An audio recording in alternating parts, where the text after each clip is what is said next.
Brothers and sisters of the Warhammer universe, welcome back to Tortuga's Grim Rosaline. My name is Jeff, and today I'm going to show you how I paint a Grimdark Black Legion Chosen Champion.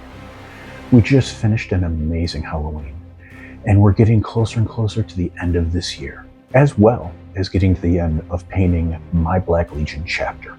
And before we move on to my next Chaos chapter, I decided what better way for a year from the time that my daughter and I did our first full resin WarLord Titan than to do a follow-up second. But this time, we're going to go full chaos, and we're going to build a fully customized WarpLord Titan, and you are going to be with me every step of the way.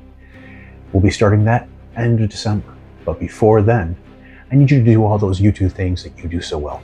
Down below, click like, share, subscribe, and let's do this. So here's a list of all the paints that we'll be using on this build. We're going to start off with Vallejo Model Color Red and Thinner. We're going to use this red, and we're going to do two thin coats to do the tabard and do the low lighting on the cape that we previously base coated with a brighter red. And with these more vibrant colors, always make sure that we let that first coat dry before we start putting on that second coat to stop so we don't get any visible brush marks. Next is Citadel's Evil Sunz Scarlet and Thinner. We're going to use the Evil Sunz Scarlet to do all of the highlighting on the trim of the tabard and on the cloak. And remember, rule of thumb with highlighting is you always want to look to see where the light from an above angled area is hitting on your tabard or cloak, and always go through with a brush down motion from there, catching those highlights. Up next is Citadel's Retributor Armor and Thinner. And it is time once again for everybody's favorite or most hated thing to do, the Chaos Trim. So we're going to be using the Retributor Armor to paint two coats on all of the trim layers on the shoulder pads, the armor, the weapon, and the backpack. And remember, being a metallic, first coat might look a little bit blotchy and not great. Always let it dry and give that second coat to really bring that gold out. And as we can see early on, our chosen champion is already off to a great start. Next up is Vallejo's Model Air Copper.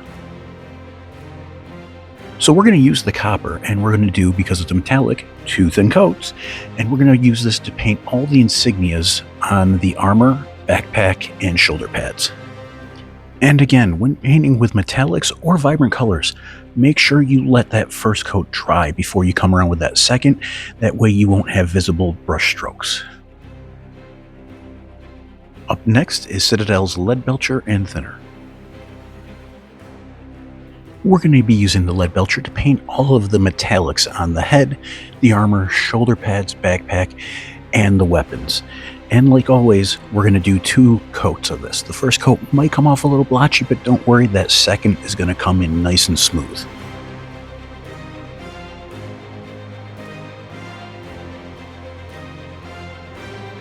Next is Vallejo's Model Air Gunmetal. So we're going to use the gunmetal on the metallic areas of the emblems. Just like we use the copper to make these stand out, we're going to use this gunmetal, which is a darker version, to really bring that contrast in between the regular metallics and the emblem metallics. And with all the metallics done, we can see that our chosen champion is really starting to come along. Next is Vallejo's Model Air Mahogany. We're going to use the mahogany to paint all the leather on our chosen champion.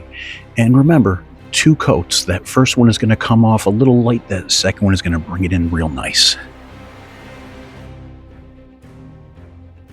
Up next is Citadel's Yriel Yellow and Thinner.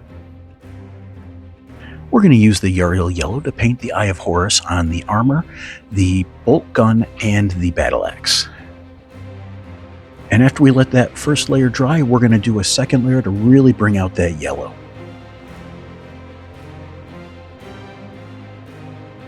Next is Vallejo's Game Air Bonewhite.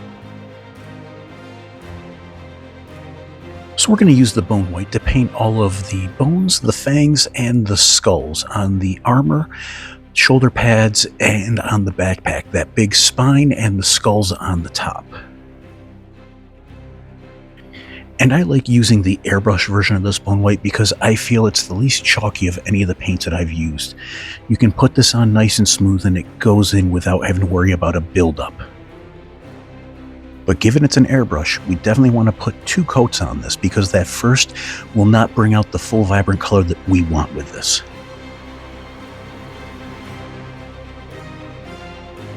Next up is Vallejo's model color Ivory. We're going to use the Ivory to paint the head on one of the pikes on the backpack.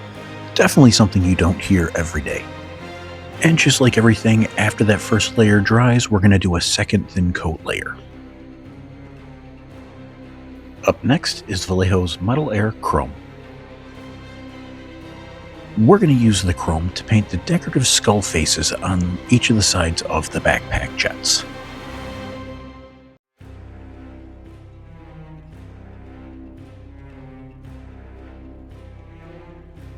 Next up is Citadel's DawnStone and Thinner. I'm going to use the DawnStone in this case to paint the cables going down the chassis of the Chosen Champion. Normally I do this in Dark Reaper, but we have already painted the joint section in Dark Reaper, so it would blend in too much doing the same. Up next is Vallejo's Game Ink Blue. So we're going to take a very, very thinned down version of this blue, and we're going to paint and push around lightly the blue to give a cold tint to the head on the pike. Up next is Winsor & Newton's Cadmium Red and Cadmium Orange. So this is my oil wash version of Fugan Orange, and we're going to use this on all the logos that are the eyes of Horus. What we're going to do is we're going to take this and dab into each of the corners of the eyes to let that oil flow in and give almost a glowing effect. And as you can see, as we get to the emblem on the axe, the oils just flow into each of the indented fields nicely. Next is Villainy Inc.'s Goon's Grime. We're going to add the Goon's Grime to the head on the pike to give it a dirty, filthy type of look. And you can be as generous as you want when putting this on because we can always go back around with a Q-tip and remove any excess. Next is Citadel's Ryza Rust. So I started using Ryza Rust effects as one of my base coats before getting into shading and highlighting on my miniatures. And honestly, I'm really loving the way it turns out. So I like putting it on the armor where the black meets any of the trim. I think it helps make a nice adjusting standoff where rust would really accumulate there, as well as any on metallic chains, on this case the battle axe on the back area. It just looks really well.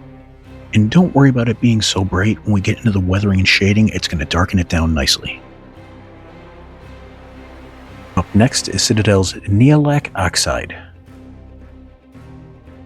I also started using an oxide as part of my base paints, and I do this on any copper or bronze color that I will use on a miniature. In this case, it's going to be the copper that I did for all the emblems. And again, it's going to look bright in the beginning, but we're going to darken it with the weathering and the shading. And now that we have all of our main base paints done on our Chosen Champion, he's looking pretty cool and vibrant, and it's time for the shading. Next up is Winsor & Newton's French Ultramarine and Cadmium Red. So this is my oil wash version of Druchii Violet, and we're going to use this on the cloak, the tabard, and the handle of the power axe. And with these being oil washes, we can be as generous as we want to while using these. And they're also very easy to maneuver or push into areas that you want the oils to go into. And if there's ever too much, we can easily take a Q-tip with some mineral spirits and dab it away. Next is Winsor & Newton's Lamp Black.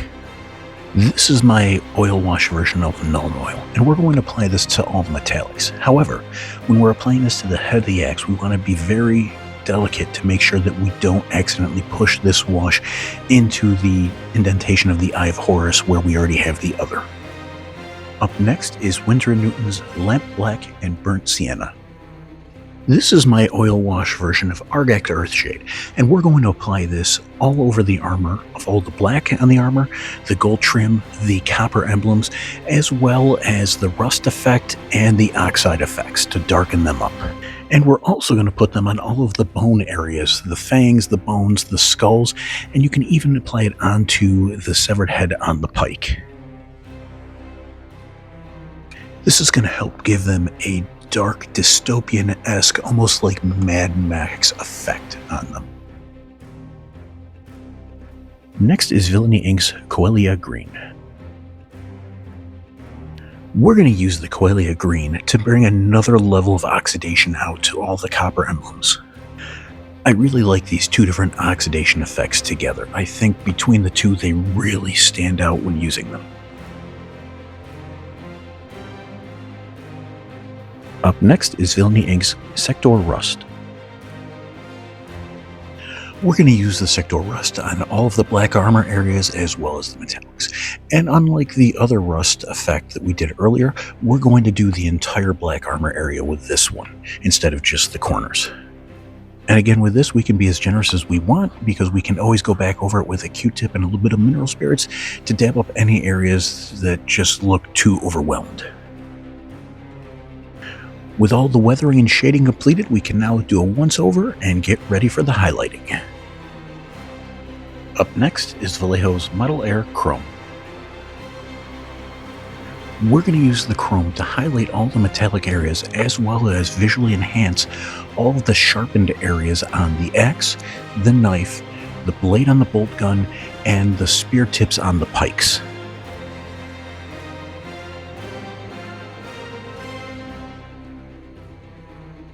Next up is Vallejo's Model Air Chrome, Game Color Gunmetal, and Thinner. So we're only going to be using this mixture to highlight only the metallic areas on the emblems that were originally gunmetal. Next up is Citadel's Retributor armor, Vallejo's Model Air Chrome, and Thinner. We're going to be using this mixture to highlight all of the gold areas, and that includes all the trim on the armor, the axe, and off the backpack.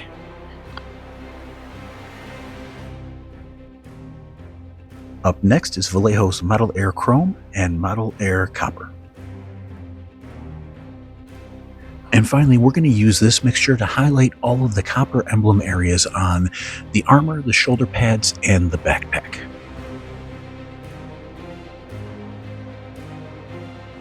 Next is Citadel's Blood for the Blood God.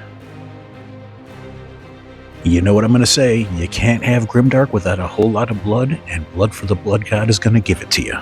We're going to be applying this to the blade of the axe, as well as the blade on the bolt gun, any skulls that we might have on the base, and of course, the skulls and the head on the pike of the backpack.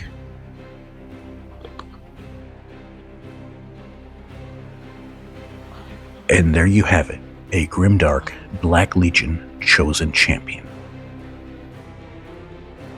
Looking like he came out of the worst sadistic nightmare you could ever imagine. I hope you enjoyed this and you learned something new for one of your future builds. And like I always say, Grim for the Grim Rosaline.